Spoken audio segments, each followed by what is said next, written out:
Flowering fruiting tops ఇవన్నీ కూడా చాలా మంచి క్వాలిటీ చూడండి. ఇది చాలా మంచి క్వాలిటీ. అసలు యాక్చువల్లీ దీని ఒక పంజెంట్ స్మెల్ వస్తూనే ఉంది. ఇది జస్ట్ ఓపెన్ చేస్తేనే వస్తుంది.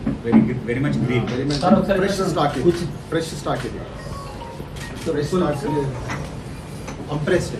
ఎందుకంటే ఇది కేక్ లాగా తయారై ఎంత ఈ ఆకుల్లో కంప్రెస్ చేసేది.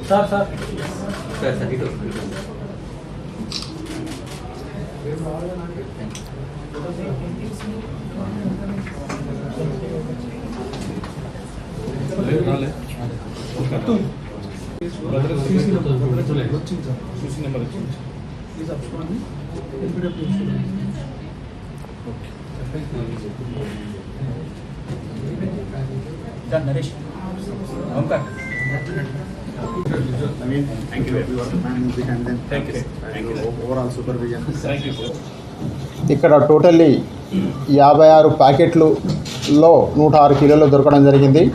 50 ప్యాకెట్లలో ఒక్కొక్కటి 2 కిలోలు, తర్వాత 6 ప్యాకెట్లలో ఒక్కొక్క దాంట్లో ఒక్కొక్క కిలో చొప్పున మొత్తం 106 కిలోల గంజాయి స్వాధీనం చేసుకోవడం జరిగింది. స్పాట్లో కట్ల వివేక్ రెడ్డి, తర్వాత దగ్గుమల్ల మధుకిరణ్ అనే 2 అక్యూజ్డ్ని పట్టుకోవడం జరిగింది. వీళ్ళు ఇచ్చిన సమాచారం ప్రకారం అసలు దీంట్లో A1 రాంబాబు, కర్నేన్ రాంబాబు అనే ఇతను అంపదర్ అనే విలేజ్, సైలూరు టీ జంక్షన్ దగ్గర, కలిమిల తహసీల్ అంటే తాలూకా, మల్కన్గిరి జిల్లా, ఒరిస్సాకు సంబంధించిన వ్యక్తి. ఇతని కోసం మేము వేట ప్రారంభించాం. ఇతను ఇంకా అరెస్ట్ కావాల్సి ఉంది.